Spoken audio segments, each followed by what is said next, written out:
Welcome to శ్యామలాస్ kitchen. ఈ రోజు శ్యామలాస్ kitchen లో మనం అందరూ ఇష్టపడే చాలా ఈజీగా చేసుకునే రవ్వ గులాబ్ జాములు ఎలా తయారు చేయాలో చూద్దామండి।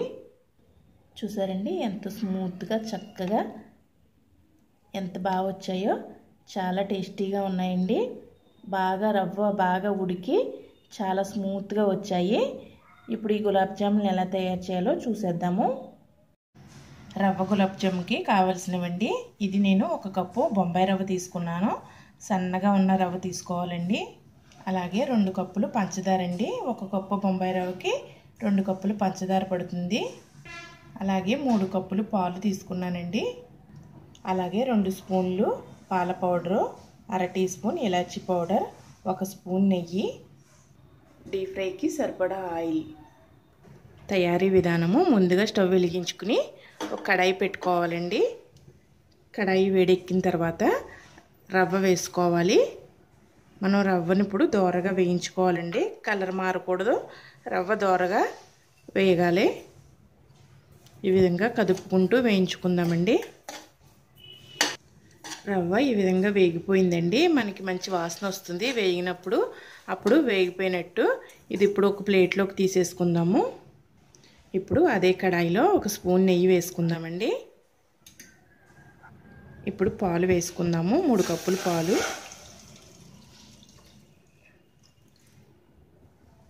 ఇప్పుడు ఇందులో 2 స్పూన్లు పంచదార వేస్తున్నానండి। మీకు ముందు చూపించాను కదా కొలత కోసం, పాకం కోసం, అది కాకుండా ఇది 2 స్పూన్లు పంచదార ఇందులో వేయాలండి। అలాగే 2 స్పూన్లు పాల పొడి। ఇప్పుడు కలుపుకుంటూ మనం పాలు కాచుకోవాలండి। ఈ విధంగా పాలు పొంగొచ్చాయి కదండి, ఇప్పుడు మనం ముందుగా వేయించి పెట్టుకున్న రవ్వను కలుపుకుంటూ వేసుకోవాలండి।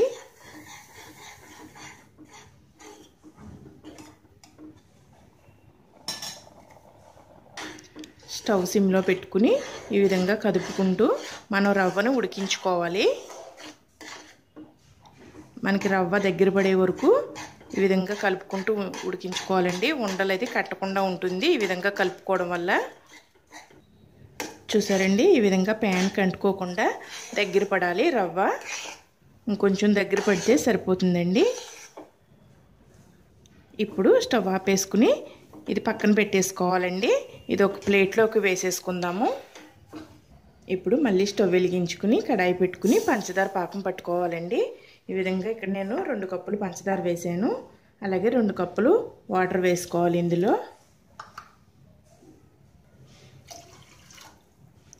పంచదార కరిగిన తర్వాత ఒక 5 నిమిషాలు మరిగించుకుంటే సరిపోతుందండి ఈ పంచదార పాకానికి। పంచదార కరిగి 5 నిమిషాలు మరిగిన తర్వాత మనం ఇందులో యాలకుల పొడి వేసుకోవాలండి। ఇప్పుడు మనం ఈ స్టవ్ ఆపేసుకుని పక్కన పెట్టేసుకుందాము। ఇది గోరువెచ్చగా ఉన్నప్పుడు మనం ఈ ఉండలు చేసుకుని వేసుకుందాం అందులో।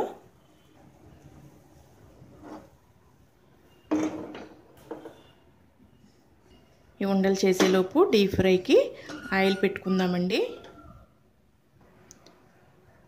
దీనికి మూత పెట్టేసుకుని ఉండలు చేసుకుందాము। చూసారండి రవ్వ మిశ్రమం అంతా బాగా కొంచెం చల్లారిందండి, ఇప్పుడు కొద్దిగా చేతికి నెయ్యి రాసుకుని మనం ఒకసారి ఈ విధంగా కలుపుకుందామండి దీన్ని స్మూత్గా రావడానికి గులాబ్ జాములు।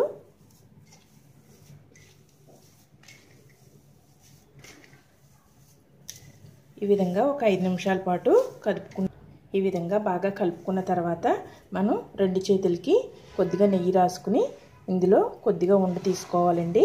అన్నీ సమానంగా రావాలనుకుంటే మనం ఇలాంటి స్పూన్స్ వస్తాయి కదండి ప్లాస్టిక్ డబ్బాలకి, ఇందులో మనం ఈ విధంగా సమానంగా పరుచుకుని ఎక్స్ట్రా ఉన్నది తీసేసుకుంటే మనకి ప్రతి ఉండ సమానంగా వస్తుందండి ఈ విధంగా। ఇప్పుడు దీన్ని తీసుకుని రౌండ్ బాల్ లాగా చేసుకుందాము, ఎక్కడ పగుళ్ళు లేకుండా రౌండ్ బాల్ లాగా చేసుకోవాలండి। ఈ విధంగా చూసారండి ఈ విధంగా చక్కగా తీసుకుంటే మనకి ఒకే సైజులో వస్తుందండి। దీన్ని ఇలా స్మాష్ చేసుకుంటూ 2 చేతులతోనూ ఉండలు చేసుకుంటే మనకు అన్నీ సమానంగా వస్తాయండి। చూసారండి, ఈ విధంగా రౌండ్ బాల్స్ లాగా చేసుకుని పక్కన పెట్టుకోవాలండి. ఇప్పుడు నూనె వేడెక్కిన తర్వాత మనం ముందుగా తయారు చేసుకున్నాం కదండి, ఈ రవ్వ బాల్స్ స్లోగా వేసుకోవాలి. మనం డీప్ ఫ్రైకి ఎంత ఆయిల్ పెట్టుకుంటే దానికి సరిపడగా వేసుకుంటే సరిపోతుందండి. ఆయిల్ వేడెక్కిన తర్వాత సిమ్లో పెట్టేసుకుని వేయించుకోవాలండి.